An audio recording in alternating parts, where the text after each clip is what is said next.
आप सभी को अभिवादन करते हुए आज की विषय उपस्थापन करने जा रहा हूँ।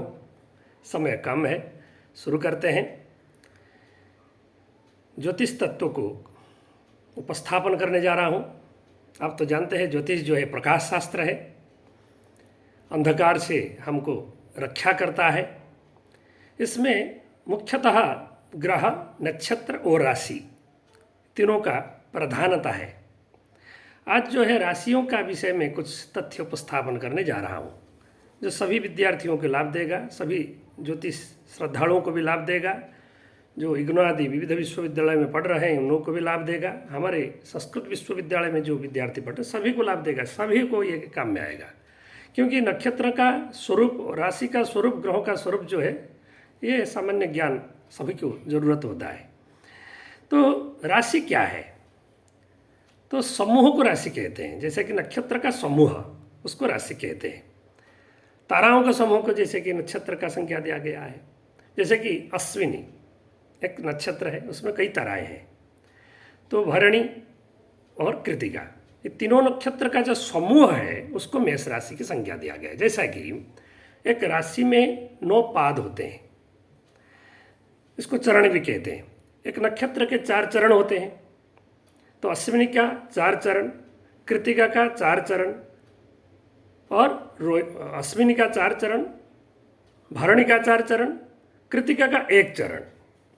ये तीनों को मिलने पर एक आकृति बनता है, उसका मेष की संज्ञा दिया गया। अर्थात मेष का आकृति जैसे आकाश में ये आपको ऋषियों को देखने को मिला।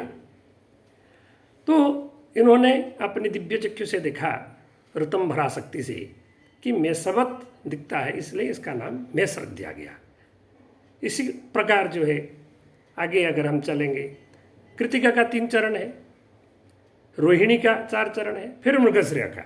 ये जब 9 पाद बन जाता है तो इसको वृष राशि की संज्ञा दिया गया। अर्थात वृषवत जब आकृति गगन में दिखता है तो इसको ऋषियों ने वृष की संज्ञा दिया। मिथुनवत बोला है तो मिथुन की संज्ञा दिया गया। इस प्रकार जो है सामान्य, इसमें हम आज सामान्य परिचय दे रहे हैं। इसके ऊपर जब दूसरे वीडियो बनाएंगे तो इसको और व्याख्या करेंगे।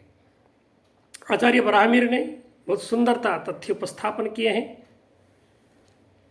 मत्स्य घटेन्द्र मिथुनम सगदम सवीणम चापे नरस्व जघनो मकरो मृगस्य तौली सस्य दहना प्लवगा च कन्यां शेषास्वनाम सदृशाः खचराश्च सर्वे। इस प्रकार इन्होंने एक श्लोक प्रतिपादन किया है। मत्स्यो घटी, अर्थात जो मीन राशि है वो 2 मछली जैसे आकार है। अर्थात एक मछली का मुंह में दूसरी मछली का पुच्छ है, इस प्रकार आकार जो है गगन में है। तो इसलिए उनका मीन राशि का संज्ञा प्रदान किया गया है। फिर घटी मतलब एक कलश लेके एक पुरुष जो है इस प्रकार जो कांध में लेते हुए खड़ा है, इस प्रकार जो है कुंभ राशि का स्वरूप गगन में दिखता है, इसलिए इनका संज्ञा कुंभ रखा गया। घटधारी पुरुषस्य आकार, इसलिए घटी कहते हैं। नृ मिथुनम, तो जुग्म पुरुष स्त्री की सदृश एक आकार बना हुआ है मिथुन का। एक पुरुष और एक स्त्री, उसमें एक का हाथ में गदा है पुरुष के हाथ में, और स्त्री के हाथ में वीणा है। नृजुग्म इसलिए कहते हैं आचार्य ने, मत्स्यो घटेन्द्र मिथुनम शगदम सवीणम चापी नरस्व जघनो मकरो मृगस्य। कितनी सुंदरता प्रतिपादन किए हैं। इनके आचार्य का व्याकरण, साहित्य का, अलंकार का, उनमें आचार्य बराहमिर में पूरा भरा हुआ था, रोम रोम में। हाँ, तो कितनी सुंदरता प्रतिपादन किए हैं। जो चापी है इसको धनुराशि कहते हैं। तो इसका जो आकार है कैसे है ना, कटी से जो निम्न भाग है वो अश्वाकार है, नरस्व जघनो। हाँ, फिर कटी से जो ऊपर की भाग है वो मनुष्य आकार है। वो कैसे ना, धनुर्धारी पुरुष से आकार। ये जो है चापी नरस्व अर्थात धनुराशि के स्वरूप बताए। मत्स्यो घटेन्द्र मिथुनम शगदम सवीणम चापीनरस्वजगनो मकरो मृगस्य। मकर राशि के स्वरूप क्या बना बताया इन्होंने कि मकर की सदृश जो है मकर राशि के स्वरूप, लेकिन इसका जो मुख का आकार है वो हरिण के सदृश है। तो मकरो मृग आस्य शब्द का अर्थ मुख है।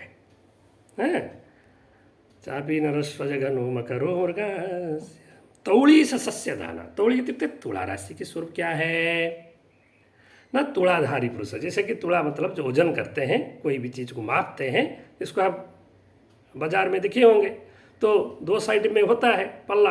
तो इसी प्रकार कोई पुरुष इसको पकड़ के खड़ा है या तो कोई इस प्रकार इसका स्वरूप जो नक्षत्रों के वजह से उनकी जो आकार बनता है, तो इसलिए इसको तौड़ी सस्य दाना प्लवगाचक। कन्या राशि का स्वरूप क्या है?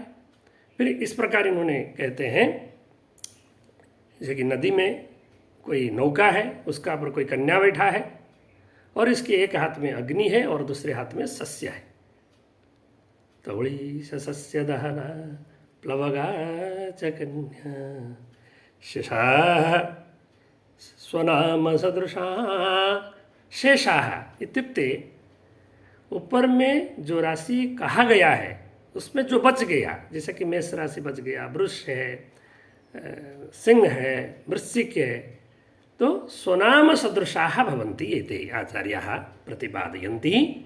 शेषाः इत्युक्ते अवशेषाः।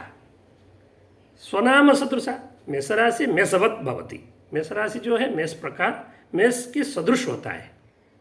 इसको हम मेंढा भी कह सकते हैं या अपने अपने भाषा में जो भी कुछ कह सकते हैं। हाँ, तो वृष का जो स्वरूप है वृषभ की तरफ है, सिंह का जो स्वरूप है सिंह की तरह है, वृश्चिक जो आप जानते हैं, जो वृश्चिक या बिच्छा कहते हैं उसको अपने अपने भाषा में, वो अपने सदृश होता है। कर्क जो है उसकी अपना आकार सदृश है। तो इस प्रकार जो इन्होंने एक छोटा सा श्लोक में राशियों का स्वरूप पूर्ण रूप से बता दिए हैं कि शेषाः स्वनाम सदृशाः खचराः। ख इत्युक्ते गगन, मतलब खेसु जे चराः, चराः इत्युक्ते जे विचरन्ति। आकाश में जो ग्रह है, राशि है, नक्षत्र है, इनका सब जो है खचरा पद में आ जाता है। खचरा सर्वे। तो इस प्रकार जो है आज जो है यहाँ पर जो हमने राशियों का स्वरूप जो आपका सामने प्रतिपादन किया, जैसे और भी है, इसकी विस्तृत व्याख्या भी है। प्रत्येक राशियों का अपना अपना स्वभाव है, गुण है, आकृति है। हाँ, ये तो सामान्य मैंने आपको बताया, और नक्षत्रों का भी होता है। तो ये सब जो है ज्योतिष की जो फलित ज्योतिष की एक जो स्तंभ माना जाता है। तो इसी के ऊपर जो है और आगे भी आपका सामने प्रतिपादन करूँगा, जो कि ज्योतिष छात्रों का निवेदन था कि इसके ऊपर एक बता बनाए। तो मैं छोटा सा वीडियो बनाया है, आप लोग को अच्छा लगेगा तो आगे बनाऊँगा। नमस्कार।